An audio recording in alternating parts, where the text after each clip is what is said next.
کیا آپ نے کبھی سوچا ہے کہ ہم میں سے اکثر لوگ پوری زندگی صرف شکایت کرنے میں گزار دیتے ہیں؟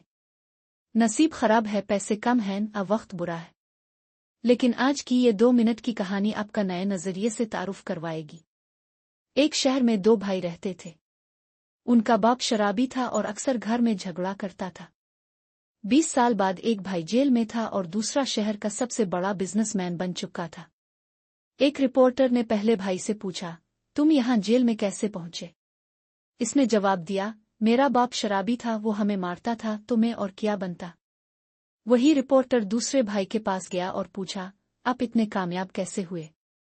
اس نے جواب دیا، میرا باپ شرابی تھا، وہ ہمیں مارتا تھا، میں نے تبھی سوچ لیا تھا کہ میں کبھی ایسا نہیں بنوں گا، اس لیے آج میں یہاں ہوں۔ حالات دونوں کے ایک جیسے تھے لیکن نظریہ الگ تھا۔ ایک نے مشکل کو بہانہ بنایا اور دوسرے نے اسی مشکل کو اپنی طاقت بنا لیا۔ ہم اکثر دنیا کو بدلنا چاہتے ہیں لیکن یہ بھول جاتے ہیں کہ دنیا ویسی نہیں دکھتی جیسی وہ ہے، بلکہ ویسی دکھتی ہے جیسے ہم ہیں۔ اگر آپ آج سے اپنے رونے کو اپنی کوشش میں بدل دیں تو یقین مانیے آپ کا نصیب خود بدلنے لگے گا۔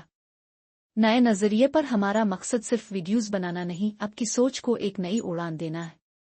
اگر بات دل تک پہنچی ہو تو ہم سے جڑیے، کیونکہ نظریہ بدلے گا تبھی تو زندگی بدلے گی۔